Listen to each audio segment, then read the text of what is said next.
नमस्कार, मी ईशा जगताप. हितगुजमध्ये आपलं स्वागत आहे. या विशेष कार्यक्रमातून आपण विविध आजारांविषयी माहिती मिळवतो, थेट वैद्यकीय क्षेत्रातील तज्ज्ञांकडून आणि त्यांच्याचकडून उपचार देखील जाणून घेतो. आजचा आपला विषय सर्व स्त्रियांसाठी अतिशय महत्त्वाचा आहे. विषय आहे स्त्री रोगांवर रोबोटिक शस्त्रक्रिया, ज्याबाबत मार्गदर्शन करण्यासाठी आज कार्यक्रमात सहभागी झाले आहेत डॉक्टर रश्मी भामरे. नमस्कार डॉक्टर, कार्यक्रमात आपलं स्वागत आहे. नमस्कार. गायनॅक रोगातील बरेच सारे ॲडव्हान्स टेक्निक आणि ट्रीटमेंट अवेलेबल झालेली आहे. हे सर्वसाधारण लोकांना माहितीच नाही आहे. मी खरं तर झी 24 तासचे आभार मानते की त्यांनी इतका सुंदर आणि इम्पॉर्टंट विषय आज मांडला आहे की ज्याच्याबद्दल सर्वसाधारण लोकांपर्यंत ही माहिती पोहोचेल. अगदीच. चर्चेला सुरुवात करण्यापूर्वी डॉक्टरांची ओळख करून घेऊया. डॉक्टर रश्मी भामरे यांचं नाव आज रोबोटिक आणि मिनिमल इन्व्हेसिव्ह गायनेकोलॉजी सर्जरी या क्षेत्रात अत्यंत प्रसिद्ध आहे. सध्या त्या पुण्यातील रुबी हॉल क्लिनिकमध्ये चीफ रोबोटिक सर्जन आणि IVF स्पेशालिस्ट म्हणून कार्यरत आहेत. तसंच 0 to 9 women's care and fertility centre, जे पुण्याच्या बाणेर भागात आहे, या केंद्राच्या त्या संस्थापिका आणि संचालिका आहेत.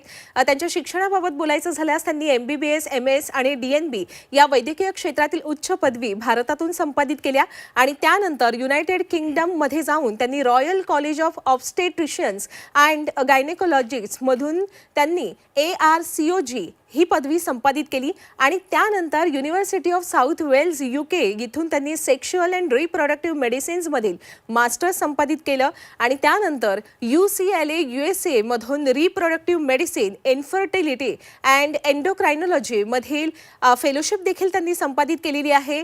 तसंच अमासी आणि फॉक्झी भारतातून मिनिमल इन्व्हेसिव्ह एंडोस्कोपिक सर्जरीमधील फेलोशिप देखील त्यांनी मिळवली आणि त्यानंतर सौदी अरेबियामधून कॉस्मेटिक आणि एस्थेटिक गायनेकोलॉजी मधील फेलोशिप त्यांनी मिळवली. 16 वर्षांहून अधिक त्यांना या क्षेत्रात अनुभव आहे. गेल्या दशकभरात त्यांनी infertility, IVF, reproductive system medicine आणि ॲडव्हान्स्ड एंडोस्कोपिक सर्जरी या क्षेत्रात अत्यंत उल्लेखनीय असं काम केलेलं आहे.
आता आपण अजिबात वेळ न दवडता त्यांच्याकडूनच जाणून घेऊया, स्त्री रोग शास्त्रातील रोबोटिक शस्त्रक्रिया म्हणजे काय.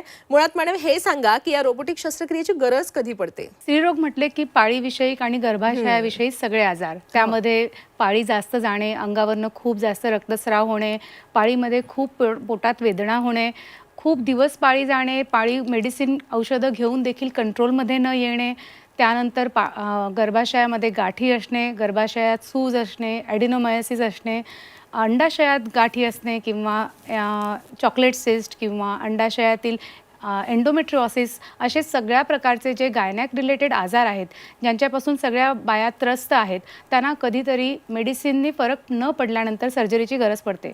आणि अशा ज्या सर्जरी कराव्या लागतात त्या पारंपरिक 2 पद्धतीने करता येतात. एक आहे ओपन सर्जरी, ज्यामध्ये पेशंटला असा चिरा देऊन प्रॉपर पोटामध्ये जाऊन अवयव हातात घेऊन ऑपरेट करणे, जी ओपन सर्जरी आहे. आणि दुसरी असते ती मिनिमल इन्व्हेसिव्ह किंवा मिनिमल ॲक्सेस सर्जरी, किंवा त्याला दुर्बिणीची एंडोस्कोपिक सर्जरी असं पण म्हणतात, लॅप्रोस्कोपी सर्जरी पण म्हणतात. मग जेव्हा हे जे दुर्बिणी, जसं नाव आहे मिनिमल ॲक्सेस सर्जरी, म्हणजे 1 किंवा अर्ध्या सेंटीमीटरचं केवळ होल केलं जातं, त्या थ्रू दुर्बीण आणि इन्स्ट्रुमेंट पोटात सोडले जातात आणि त्यातून आपण कितीही मोठा आजार, ट्यूमर ऑपरेट करून किंवा सर्जरी करून पेशंटला बरं करतो. अच्छा. सो मिनिमल ॲक्सेस सर्जरीचाच एक्सटेंडेड आणि ॲडव्हान्स जो फॉर्म आहे तो आहे रोबॉटिक सर्जरी. अच्छा, पण मुळात रोबोटिक सर्जरी कशी केली जाते? कारण ना अनेक जणांना असं वाटतं की रोबोट स्वतः येऊन सर्जरी करतात, तर नेमकं काय तुम्ही सर्जरी करता त्यांच्या मार्गदर्शनाखाली की कसं असतं? हा खूप कॉमनली पडलेला प्रश्न आहे. ओपीडीत बरेच प्रश्न विचारतात की डॉक्टर अब रोबो के सहारे बैठना पडेगा, पण तसं नसतं. जरी आता फॉर एक्झाम्पल 4 व्हीलर आहे तुमची, 4 चाकी गाडी, ती मॅन्युअलवरनं जेव्हा तुम्ही ऑटोमॅटिक घेतात तर नुसतं गाडीत बसला की गाडी चालायला नाही लागत, गाडी चालवावीच लागते. बरोबर आहे. विमानात पण बसल्यावर विमान डायरेक्ट उडत नाही, तुम्हाला विमान हे उडवावं लागतं. तसंच सर्जरी देखील सर्जनलाच करावी लागते, रोबो त्यांच्या मदतीला असतो.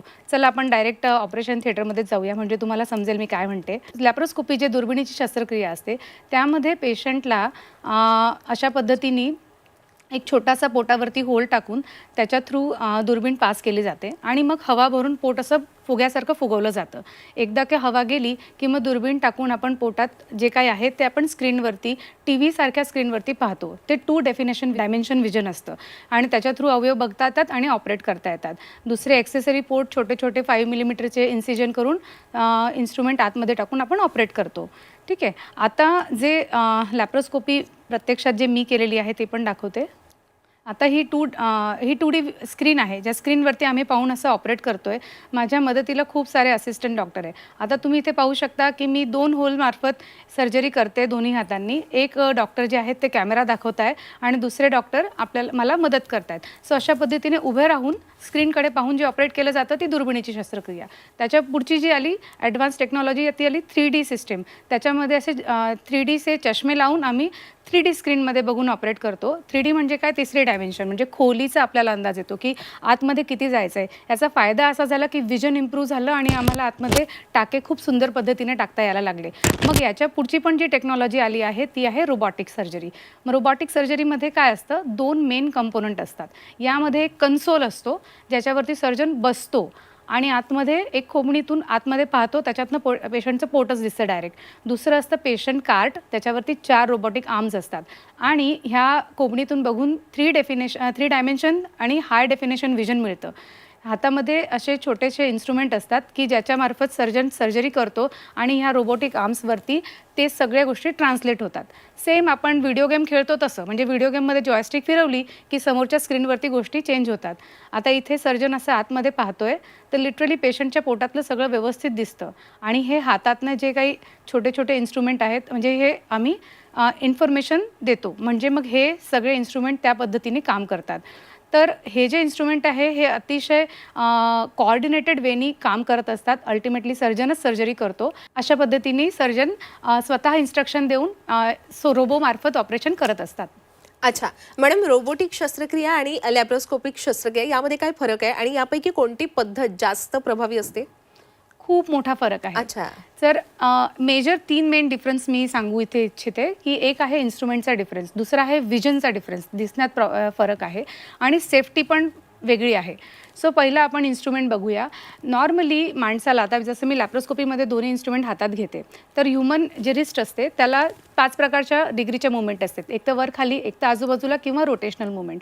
लॅप्रोस्कोपीचे इन्स्ट्रुमेंट तुम्ही बघा, हे इन्स्ट्रुमेंटला एक्स्ट्रा 2 डिग्रीजचा ॲडव्हान्टेज आहे. 7 degrees of motion which is super human, म्हणजे माणसापेक्षा पण तो जास्त चांगल्या पद्धतीने आतमध्ये काम करतो. सो जे एकदम क्लिष्ट किचकट कॉम्प्लेक्स सर्जरीज आहेत, मल्टिपल ऑपरेशन ज्यांचे झालेले आहेत किंवा आतमध्ये जाणं डिफिकल्ट आहे, तिथे टाके घालणं डिफिकल्ट आहे, तिथे हे इन्स्ट्रुमेंट खूप सुंदर पद्धतीने लॅप्रोस्कोपीपेक्षाही खूप छान पद्धतीने काम करतात. सो डेफिनेटली इथे हा ॲडव्हान्टेज आहेच आहे लॅप्रोस्कोपीपेक्षा रोबोटिक्सचा. दुसरं एक आहे महत्त्वाचं की विजन म्हणजे खूप जबरदस्त डिफरन्स आहे. लॅप्रोस्कोपीमध्ये 2 डायमेन्शनल विजन असतं, रोबोटिकमध्ये 3 डायमेन्शनल बायनॉक्युलर हाय डेफिनेशन विजन आहे.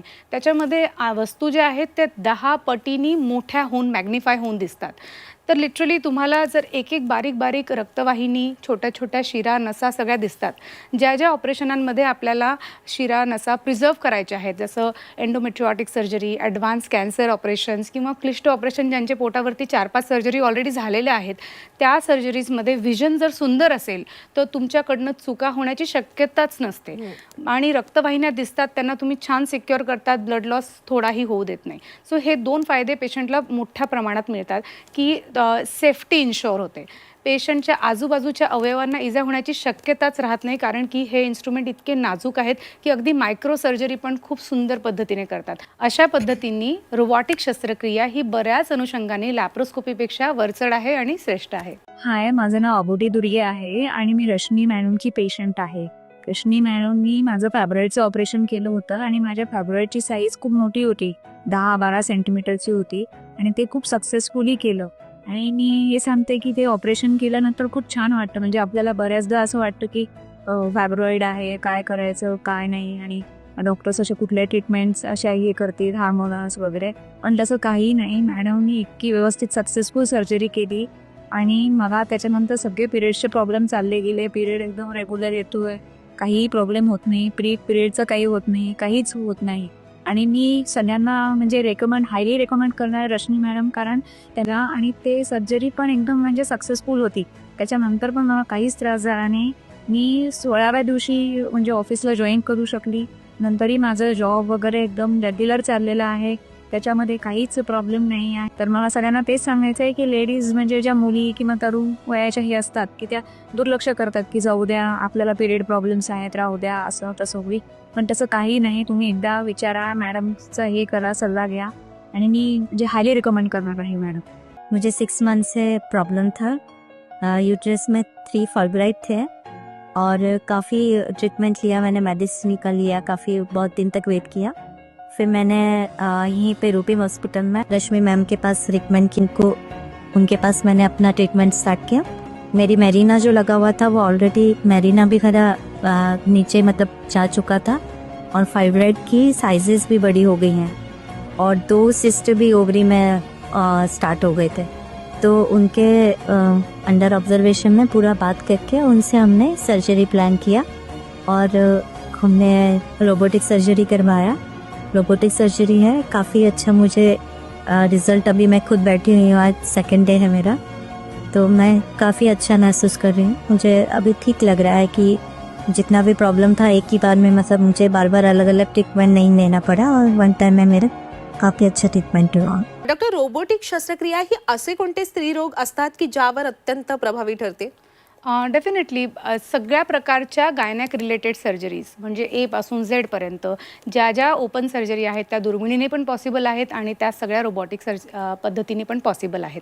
इनफॅक्ट ज्या गर्भाशयातल्या गाठी आहेत, मोठ्या छोट्या कितीही मोठ्या साईजच्या, गर्भपिशवी काढण्याचे ऑपरेशन, गाठी काढण्याचे ऑपरेशन, एंडोमेट्रिओसिस, अंडाशयातल्या गाठी, त्याच्यानंतर आजूबाजूचे क्लिष्ट चिपकाचिपकी झालेले जे काही प्रॉब्लेम्स आहेत ते, एखाद्याला अंग बाहेर येत असेल, लघवीची पिशवी खाली सरकलेली आहे, ते देखील रिपेअर करून जागेवर बसवण्याचे, म्हणजे थोडक्यात गायनॅक रिलेटेड सगळेच ऑपरेशन आपण टेक्निकली रोबॉटिकली करू शकतो. पण मॅडम, कितीही प्रभावी असली ही रोबोटिक शस्त्रक्रिया, तरी सर्वांच्याच मनात खरं तर हा प्रश्न असेल की रोबोटिक शस्त्रक्रिया ही खरोखर सुरक्षित आहे का? कारण जसं आपण सुरुवातीला सांगितलं की याच्यामध्ये जास्त भाग चिरला जात नाही, अगदी लहान लहान होल करून आपण दुर्बिणीच्या सहाय्याने वगैरे शस्त्रक्रिया करतात, त्यामुळे आतला भाग पूर्णपणे दिसतो का आणि ही खरंच सुरक्षित असते का? मी जसं मागाशी म्हणाले की आपल्याला जे मॅग्निफिकेशन आहे 10 पटीने ती वस्तू मोठी आणि क्लिअर दिसते. अच्छा. कुठलंही ऑपरेशन, कुठलंही कार्य करण्यासाठी जी पहिली रिक्वायरमेंट असते ती विजन. दिसलंच नाही नीट तर ऑपरेट कसं करणार? लॅप्रोस्कोपीमध्ये बऱ्याचदा फॉगिंग होते, कॅमेराची 2D विजनची खूप लिमिटेशन येतात, पण जेव्हा आपण रोबोच्या मदतीने ऑपरेट करतो तेव्हा विजन क्वालिटी खूप इम्प्रूव्ह झालेली असते. सो कसं असतं की रोबोला मेमरी असते बऱ्याचदा, म्हणजे आपल्या हाताचे ह्युमन जेव्हा आपण मोठ्या मोठ्या सर्जरी करतो 4-4, 5-5 तास तेव्हा सर्जरी चालते, तेव्हा सर्जन पण दमतात, हात, मान, हाताला ट्रेमर येणे, थरथर होणे, कॅमेरामनचा हात दुखणे, असे बरेच प्रॉब्लेम मोठ्या लांबक्या सर्जरीत होतात. परंतु हे जे ट्रेमर जे आहेत ते लॅप्रोस्कोपीमध्ये डायरेक्ट ट्रान्सलेट होतात. रोबॉटिक शस्त्रक्रियामध्ये हे सगळे फिल्टर आउट होऊन जातात आणि रोबो ते ट्रान्सलेटच होऊ देत नाही पेशंटच्या पोटात. एक दुसरं, जेव्हा आपण लॅप्रोस्कोपी सर्जरी करतो तेव्हा मुवमेंट ह्या मिररिंग होतात. आपण जेव्हा राईटकडे फिरवतो इन्स्ट्रुमेंट तेव्हा आतमध्ये लेफ्टकडे मुवमेंट होत असते. रोबोटिकमध्ये तुम्ही ॲक्च्युली हँड मुवमेंट सारख्याच गोष्टी होतात, म्हणजे जसं तुम्ही ऑर्गन हातात घेतला आणि स्वतः ऑपरेट करत आहात. सो हा खूप मोठा ॲडव्हान्टेज मिनिमल ॲक्सेस असून देखील रोबोटिकमध्ये आहे.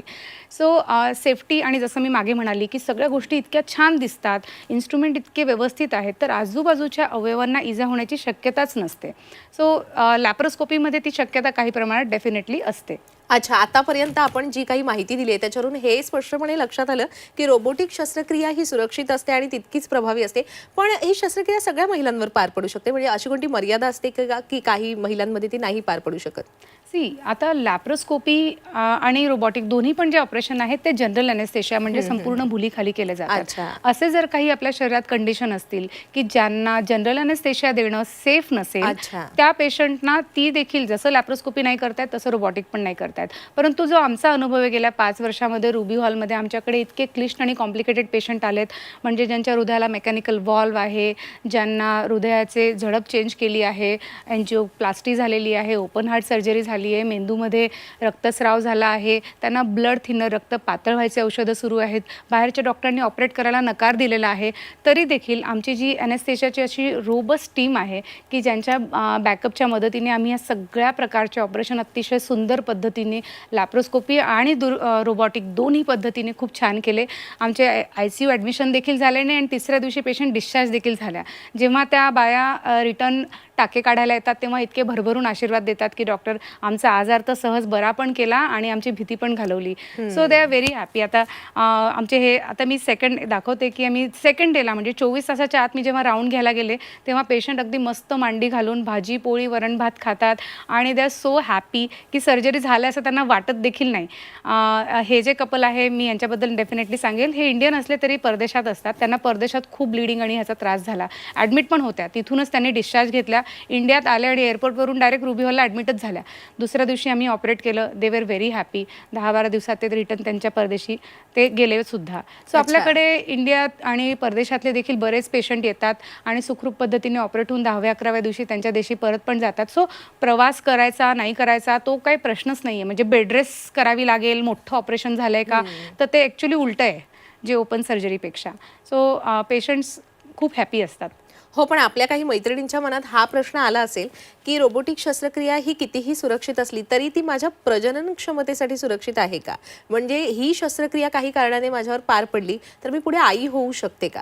आपण काय सांगाल डॉक्टर? सो मी फर्टिलिटी स्पेशालिस्ट आहे, म्हणजे प्रेग्नन्सी देणं हेच माझं मेन काम आहे. तुम्ही माझं इन्स्टा पेज हँडल बघू शकतात, फेसबुक बघू शकतात किंवा गुगल पण बघू शकतात. आमच्याकडे खूप साऱ्या मुली प्रेग्नन्सीसाठीच येतात आणि त्यांच्या गर्भाशयात, नलिकेमध्ये किंवा आजूबाजूला असे काही आजार असतात की ज्यांना जर थोडं ट्रीट केलं, त्यांना जर तो आजार बाहेर काढला तर त्या सहज नॅचरली प्रेग्नंट राहू शकतील. सो ज्या ज्या बायकांना नॅचरल प्रेग्नन्सी हवी आहे आणि आतमध्ये काही प्रॉब्लेम्स आहेत तर त्यांना मिनिमल ॲक्सेस सर्जरीचा उपयोग घेऊन त्यांची सुधारणा करून सहज नॅचरल प्रेग्नंट राहण्यामध्ये खूप मदत होते. सो त्या सगळ्या मुलींसाठी मिनिमल ॲक्सेस सर्जरी आणि रोबोटिक्स शस्त्रक्रिया वरदान आहे. खरं तर ना मॅडम, आता आपण जेवढं आम्हाला मार्गदर्शन केलं त्यामध्ये आपण रोबोटिक शस्त्रक्रियेबद्दल जेवढे गैरसमज असतील ते दूर केलेलेच आहेत, पण इतर कोणते गैरसमज आहेत जे रुग्णांकडून तुम्हाला ऐकायला मिळतात तेही दूर करू शकाल तुम्ही इथे?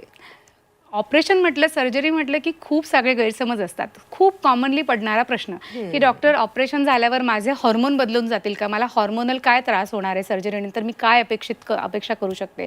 सो गर्ल्स, लेडीज, मी सगळ्यांना हे सांगते की आपली गर्भपिशवी काही कुठला हॉर्मोन स्रवत नसते. त्यामुळे गर्भाशयातल्या गाठी काढल्या किंवा गर्भाशय काढून टाकलं तर कुठलाच हॉर्मोनल बदल तुमच्या शरीरात होत नाही. अंडाशय अशी गोष्ट आहे की जी हॉर्मोन सिक्रेट करते. जर अंडाशय जर काढला तरच तुम्हाला हॉर्मोनल प्रॉब्लेम असतात आणि ते डॉक्टर आधीच तुम्हाला सांगत असतात. दुसरं खूप कॉमनली ऐकलं जाणारं मिथ किंवा गैरसमज आहे की आमच्या जवळचे जे आहेत त्यांनीही गर्भपिशवीचं ऑपरेशन केलं आणि मग ते असं सुजायला लागले आणि फुगायला लागले, बाई अशी जाडच झाली.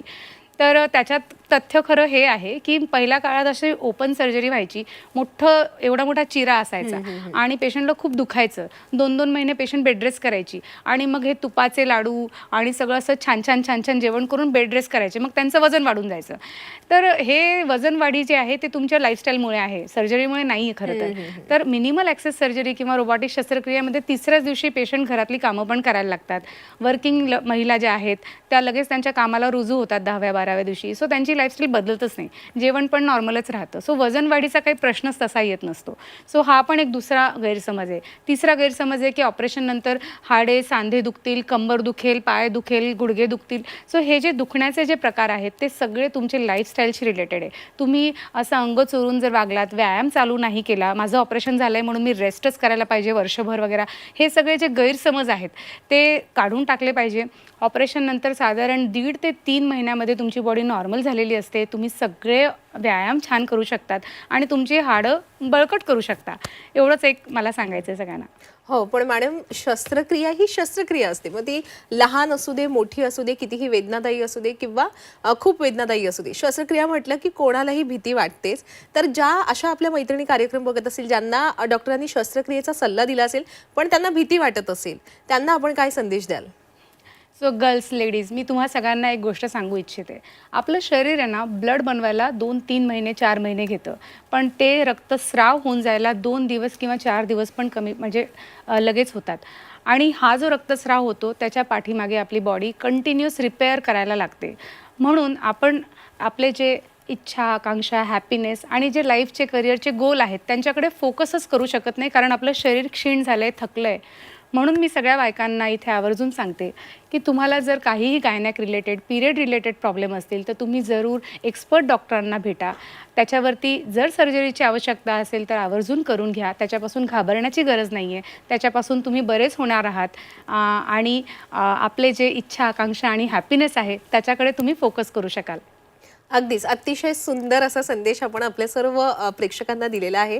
डॉक्टर, आपण या ठिकाणी उपस्थित राहिलात आणि आम्हाला एवढं सखोल मार्गदर्शन केलं, त्याबद्दल मी आपले मनापासून आभार व्यक्त करते. धन्यवाद. थँक्यू. प्रेक्षक हो, आता वेळ झालेली आहे इथेच थांबण्याची. ताज्या घडामोडींसाठी पाहत रहा झी 24 तास.